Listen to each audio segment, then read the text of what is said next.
નમસ્કાર,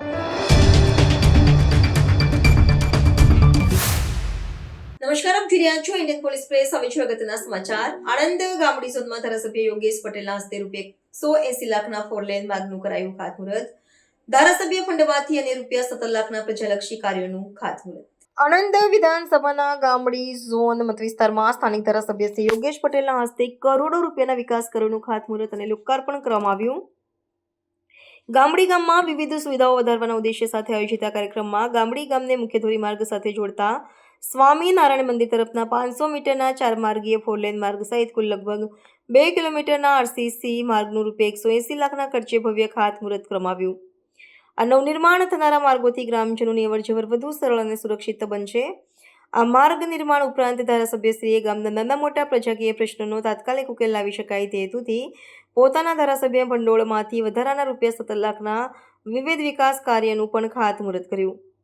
આ કાર્યોમાં મુખ્યત્વે પાણી, ગટર સહિતના માર્ગો અને અન્ય પાયાની સુવિધાઓને લગતા કામોનો સમાવેશ થાય છે. આ ઉદ્ઘાટન અને ખાતમુહૂર્તના કાર્યક્રમમાં મોટી સંખ્યામાં ગ્રામજનો અને પક્ષના કાર્યકરોએ હાજરી આપી હતી, જે વિકાસ કાર્યો પ્રત્યે લોકોનો ઉત્સાહ દર્શાવે છે. ધારાસભ્ય યોગેશભાઈ પટેલે આ પ્રસંગે જણાવ્યું હતું કે સરકાર પ્રજાની સુવિધાઓ અને સર્વાંગી વિકાસ માટે સતત કટિબદ્ધ છે અને ગામડી ઝોનમાં કાર્યો થકી પાયાની જરૂરિયાતો પૂર્ણ થશે.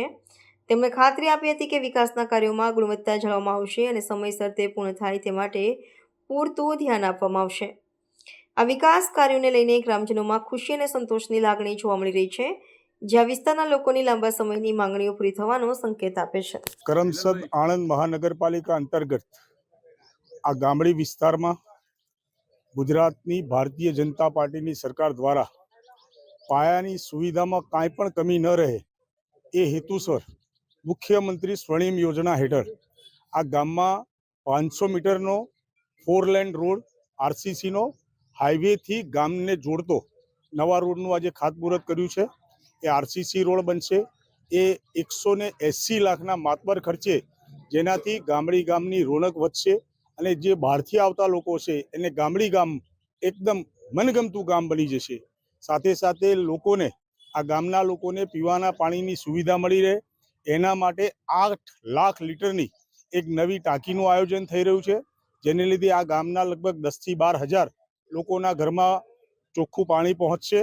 સાથે નાના નાના જે અહીંયાના પ્રજાકીય અને અમારા જે કાર્યકરો છે એના દ્વારા મુખ્ય ધારાસભ્ય ફંડમાંથી પણ નાના નાના લગભગ 15 લાખના કામોનું આજે અમે ખાતમુહૂર્ત કર્યું છે. ત્યારે સમગ્ર ગામ લોકોને હું શુભેચ્છા પાઠવું છું, અભિનંદન આપું છું. આવું ને આવું ભારતીય જનતા પાર્ટીની સરકાર દ્વારા સતત પ્રગતિના કામો કરતા રહીશું એવી માતાજીના અને ભગવાનના ચરણોમાં પ્રાર્થના કરીએ છીએ.